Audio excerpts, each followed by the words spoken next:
एक और कहानी दासी के ध्यान में आ रही है कि कैसे एक इंसान नौकरी की तलाश में अपने गांव से निकल के इधर उधर ढूंढ रहा है और अब एक शहर जाके एक छोटी नौकरी धीरे धीरे और बेहतर मिलती गई और कैसे अब सुख साधन सारे। और अब वो मालिक उसका देखता कि ये रोज जाता है जैसे ही काम से अपने कमरे में जाकर एक संदूक खोल के देखता है और वही मालिक के दिमाग में डाउट आने लग गया कि ये कहीं कोई धन की चोरी तो नहीं करके अपने कमरे में उस संदूक में डाल देता है रोज कुछ ना कुछ ले जाकर। तो ऐसे ही जब वो इंसान कमरे में नहीं तो मालिक ने वो एक चुपके से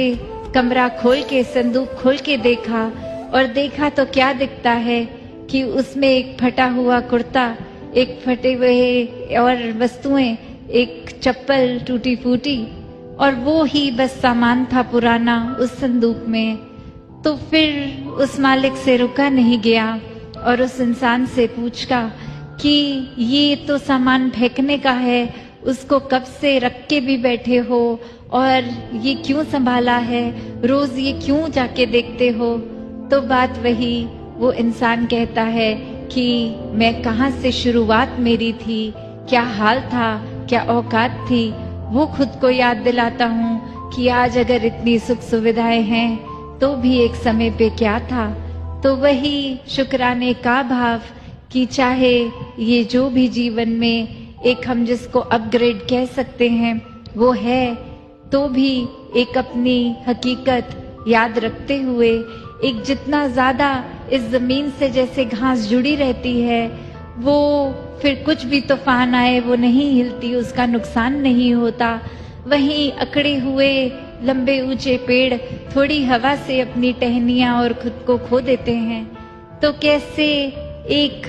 जितना ज्यादा विनम्र रहेंगे, जितना ज्यादा अपने अहंकार को खोएंगे, उतना ज्यादा ही ये परमात्मा को मन में बसा पाएंगे और फिर ये कोई चतुर चालाकियां भक्ति में तो काम नहीं आती। सिर्फ और सिर्फ प्रेम प्यार ही है। ये भक्ति कोई सौदेबाजी नहीं है, ये कोई ऐसी बात नहीं है कि हम परमात्मा आपका कुछ देर नाम लेंगे उसके बदले कुछ चाहिए। तो ये कोई ना सौदा है ना इसमें कोई शर्तें हैं।